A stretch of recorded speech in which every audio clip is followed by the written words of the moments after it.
فرض تھا وہ آپ نے فرض ادا نہیں کیا. وہ اللہ کے کرم پہ معاف کرنا چاہے کر دے, لیکن جو سسٹم جو کہا ہے معاف نہیں کرے گا. میرے بھائی مختصر بتانے کا حال یہ ہے کہ جو علم سیکھنا ہم پر فرض ہے ہم دور ہیں, ہم کو سو دور ہیں, ہم اپنی نسلوں کو بھی دور کر رہے ہیں. عزیزان گرامی, بہت ہی افسوس ہوتا ہے. ایک جنازے میں شہید تھا, مالدار باپ کا بیٹا IAS آفیسر, باپ کا جنازہ رکھا ہوا. آئے نماز جنازہ پڑھانی تھی. اب وہ جناب پوچھ رہے ہیں کہ حضرت یہ بتائیے کہ میں دعا کیا پڑھوں. میں نے کہا ارے بھائی نماز جنازہ کا طریقہ ابھی سکٹوں میں تمہیں آ جائے گا. میں نے کہا تمہیں کیا نماز جنازہ کا طریقہ بھی معلوم نہیں ہے؟ کہا نہیں معلوم ہے. کیا IAS آفیسر بن گئے, باپ کا جنازہ رکھا ہوا ہے, اتنی بھی توفیق نہیں ہے کہ باپ کے نماز جنازہ کو صحیح طریقے سے پڑھ سکو, دعائے جنازہ یاد ہو, طریقہ یاد ہو. ساروں قطار ہونے لگا. کہا کہ ہاں حضرت میرے باپ نے دنیا کی ہر تعلیم دی, آج IAS آفیسر بن گیا, لیکن آج مجھے محسوس ہو گیا کہ مجھے میرے باپ کو جو علم دینا چاہیے وہ علم نہیں دیا. آج میں اتنا اپنے آپ کو محروم القسمت سمجھ رہا ہوں کہ ساری علم ہے, دنیا کی دولت ہے, عزت ہے, لیکن میں اتنا محروم القسمت ہوں کہ آج اپنے باپ کا جنازے کی نماز بھی نہیں پڑھ سکتا ہوں. عزیزان کرام, یہ وقت آ گیا ہمارا. یعنی ہمارے جیسا کم نصیب انسان کون ہوگا جو اپنے ماں باپ کے نماز جنازہ بھی ادا نہ کر سکے. ورنہ ہاتھ اٹھا کے ایسے ہاتھ باندھنا تو سب کر لیتے ہیں, طریقہ ہی نہیں معلوم ہے ہمیں, دعا ہی یاد نہیں ہے ہمیں. آپ خود فیصلہ کریں کن کن کو دعائیں یاد ہیں. ہم میں سے کتنے لوگ ہیں جو صحیح طریقے سے اپنے ماں باپ کی نماز جنازہ میں شریک ہو کر شرعی طور پہ ہم نے دعائیں پڑھی ہوں, یا طریقہ ہمیں معلوم ہو؟ معلوم ہے, ہمارا دل کہے گا کہ نہیں معلوم. جس اولاد کے لیے ہم ساری محنتیں کر رہے ہیں, ساری دن رات محنت کر کے دولت اکٹھا اس لیے کر رہے ہیں کہ ہمارا باپ کو, ہمارا بیٹا دنیا میں چین سے رہے, لیکن ہم جب ہماری آنکھ بند ہوگی تو ہماری اولاد اس قابل بھی نہ ہوگی کہ ہاتھ اٹھا کے دعا مانگ سکے کہ اے اللہ میرے باپ کو بخش, ہماری نماز جنازہ پڑھ سکے. بتائیے یہ معاشرے کی یہ ہماری کمی ہے کہ نہیں ہے؟ پہلے بتائیے ہماری کمی ہے کہ نہیں؟ نہ ہم اس قابل ہیں کہ اپنے ماں باپ کے صحیح طور پہ ان کے لیے ایک پارہ تلاوت قرآن کریم پڑھ کر کے بخش دے, نہ نماز جنازہ پڑھ سکے, نہ صحیح سے فاتحہ پڑھنے کا طریقہ. یہ ہر مسلمان کو سیکھنا فرض ہے, لیکن ہم نے سیکھا نہیں. اس کے علاوہ دنیا کے ہر کام کیے. تو عزیزان گرامی, ہمیں اپنی کمیوں کو دیکھنا پڑے گا, محسوس کرنی پڑے گی, اور جو کام ہم نے نہیں کیا ہم توبہ کر کے آج ہی سے لگ جائیں کہ اے اللہ تو ہمارے گناہوں کو معاف کر, اور جتنی زندگی بچی ہے اسی میں ہم سیکھیں. تھوڑی سی بات قرآن حکم دے رہا ہے, فَاسْأَلُوا أَهْلَ الذِّكْرِ إِن كُنتُمْ لَا تَعْلَمُونَ. ارے جاننے والوں سے پوچھ لیا کرو اگر تم نہیں جانتے. ہمیں معلوم ہی نہیں ہے نماز کب فاسد ہوگی, نماز کب ہوگی نہیں ہوگی, اور ہمارے امام کے پیچھے نیت کی یہ پڑھ کے نکل لیے, الگ سے پڑھ کے. عزیزان کرام, دین یہ نہیں کہہ رہے حضور پاک کہ آپ کو مکمل عالم بننا ہے, آپ کو حافظ بننا ہے, آپ کو مفتی بننا ہے, نہیں, بلکہ بقدر ضرورت علم دین سیکھنا فرض ہے. یہ ایسا فرض ہے اگر اس کو پورا نہیں کریں گے تو شاید ہی آپ کی کوئی فرضیت ادا ہو, بھٹک جائیں گے, عقیدہ بھی برباد ہو جائے گا, ایمان بھی کبھی معاذ اللہ نہ کرے چلا جائے گا, عمل تو اکارت ہوتے ہی ہیں نہ جاننے کی وجہ سے.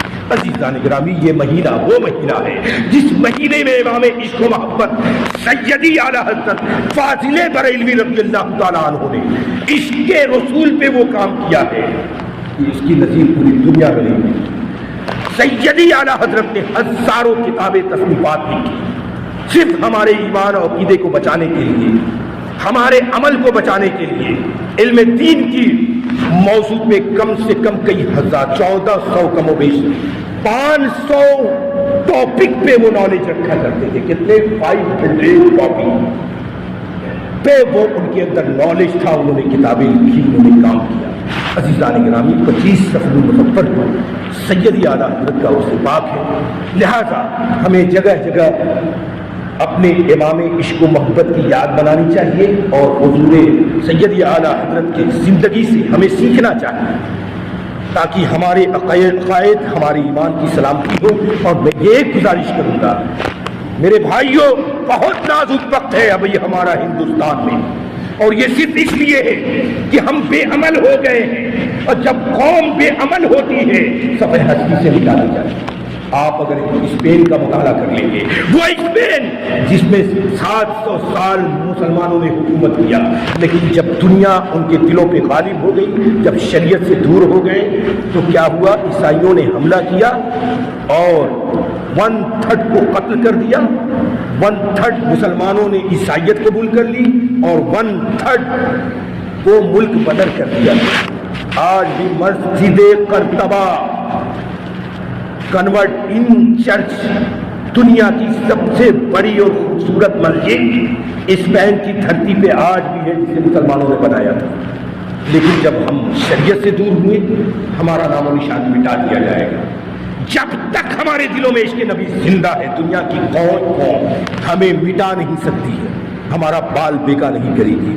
جس دن ہمارے دلوں سے عشق نبی نکلے گا ہم کہاں جائیں گے ہمیں پتہ نہیں چلے گا۔ اس لیے آپ اور ہم پر فرض ہے اس نازک گھڑی میں علم دین مصطفیٰ کو سجانے کی کوشش کریں، اپنے علاقوں میں اپنی مسجدوں میں سیکھنے اور سکھانے کے عمل کو کوشش کریں، اپنے ائمہ کرام سے مدد لیں، علماء کرام کے رابطے میں رہیں، اپنے بچوں کے لیے اسپیشلی کلاس کریں جس میں بچے قرآن سیکھیں تلفظ کے ساتھ، مخارج کے ساتھ، اور دین سیکھیں، دنیا کی کوئی تعلیم دے، بچپن ہی سے انہیں ڈھالیں۔ میں انہی تمام خدمات دینیہ کے لیے بالا گھاٹ میں حضور قائد اہل سنت حضرت علامہ ارشد رضا خان شہزادے حضور تاج الشریعہ نے مجھے مقرر کیا ہے، بھیجا ہے اور حکم فرمایا ہے کہ اس خطے میں علم دین کی آپ کوشش کرو۔ اس لیے میں ہاتھ جوڑ کے آپ سے عرض کر رہا ہوں میرے بھائی، آج فیصلہ کر لیں کہ آپ کے گھر میں ہر شخص قرآن صحیح سے پڑھنے والا ہو، آپ کی نسلیں، آپ کے بچے، آپ کی بچیاں، ہماری اہلیہ بھی مفتیہ ہیں، وہ بھی اس سرزمین پہ خدمت کر رہی ہیں۔ تو اور میں یہ عرض کرنا چاہوں گا کہ بچے ہوں، بچیاں ہوں، علم دین سکھائیں، فرض ہے ہم لوگوں پر، ورنہ ہم جب علم دین سے دور ہوں گے تو خدا کی قسم ہماری تباہی تو کچھ بھی نہیں ہے۔ ابھی بھی بڑے شان شوکت سے ہم جی رہے ہیں، اللہ نہ کرے کہ ہمیں اور بھی برے دن دیکھنا پڑے۔ وآخر دعوانا ان الحمدللہ رب العالمین۔ جب بھی علمی کوئی ضرورت پیش آئے اس حقیر فقیر اور علماء کرام سے رابطہ کریں۔ ہما تن میں اپنے بلکہ ہمارے خاندان نے اپنے آپ کو وقف کیا ہے علم دین کے لیے، ہم پورے اہل سنت والجماعت کے لیے وقف ہیں انشاءاللہ تعالی۔ اگر 2 بجے رات میں بھی آپ کی کوئی دینی ضرورت پیش آئے گی وہاں پہ حقیر وفا مصطفیٰ حاضر ہے۔ آپ پلان بنائیے، آپ پروگرامنگ کیجئے، اپنے دین میں، اپنے مسجدوں میں، اپنے علاقوں میں چھوٹے چھوٹے مکاتب کھولیے، بچوں کو پڑھائیے، ایسا پڑھائیے کہ بقدر ضرورت وہ علم دین سیکھ لیں۔ یہ دین کی ضرورت ہے، یہ بہت شدید ضرورت ہے اور ایسی ضرورت ہے، اس ضرورت کو اگر ہم نے اپنے دامن کو چھوڑا ہے تو ہم نہ دین کے رہیں گے نہ دنیا کے رہیں گے۔ الحمدللہ رب العالمین۔ معذرت کے ساتھ 10 سے 12 منٹ تاخیر ہوئی، اس کے لیے میں آپ سبھی سے معذرت خواہ ہوں۔ سنتیں پڑھ لیجیے۔ اعلان کر